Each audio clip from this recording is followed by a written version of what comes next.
हर leverage cycle के बाद एक डी लेवरेजिंग साइकिल आती है। बिल्कुल उसी तरह एक डी लेवरेजिंग साइकिल के बाद एक लेवरेज साइकिल आती है।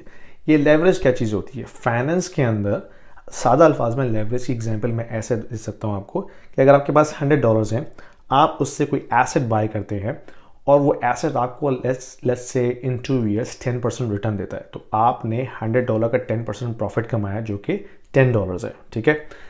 लेकिन नेक्स्ट एग्जांपल में अगर आपके पास $100 हैं और आप $900 बैंक से लेके उसको इकट्ठा करके आप $1000 बना रहे हैं और उस $1000 से आप कोई एसेट बाय करते हैं और वो एसेट आपको 10% रिटर्न देता है, then your 10% profit is basically $100 not $10।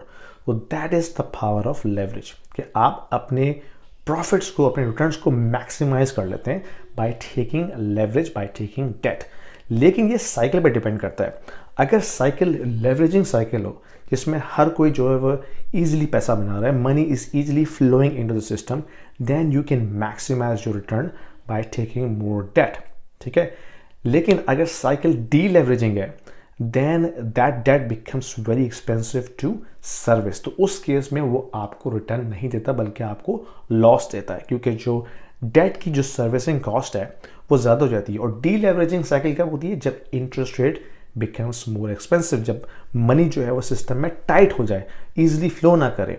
जो कि अभी हम देख रहे हैं, हमने लास्ट 20 ईयर्स में देखा कि एक लेवरेजिंग साइकिल थी। Everybody was making money, everybody was taking more debt and increasing their maximum potential. अब वो सारी साइकिल रिवर्स हो रही है और इंटरेस्ट रेट जो है वो एक्सपेंसिव हो रहे हैं, money is going to be squeezed out of the system. This is called deleveraging cycle. हर लेवरेज साइकिल के बाद एक डी लेवरेजिंग साइकिल आती है। We are now entering into a deleveraging cycle. How long this is going to continue we don't know, लेकिन it's a matter of when not if. तो इस cycle में try to get rid of unnecessary debt, credit card loans, student loans, car loans. अगर इस तरह की कोई dates आपके ऊपर हैं जो आपसे मनी जो है वो निकाल रहे हैं और आप एक्सपेंसिव डेट्स को सर्विस करने में अपना कैपिटल खर्च कर रहे हैं, try to get rid of that debt in this economic situation because this is going to hurt you a lot. तो ये एक कॉन्सेप्ट है, इसको समझना बहुत ज़रूरी है, ख़ासतौर पे अगर आप एक नए इन्वेस्टर हैं और आप इस सारी इकोनॉमिक साइकिल को समझ नहीं पा रहे, तो प्लीज़ इसका ख्याल रखें कि what cycle you are in and that's how you determine your investment strategy. पसंद आइए तो लाइक कीजिए, शेयर कीजिए और फॉलो ज़रूर कीजिएगा, क्योंकि I will be continue putting this content on this channel. Thank you.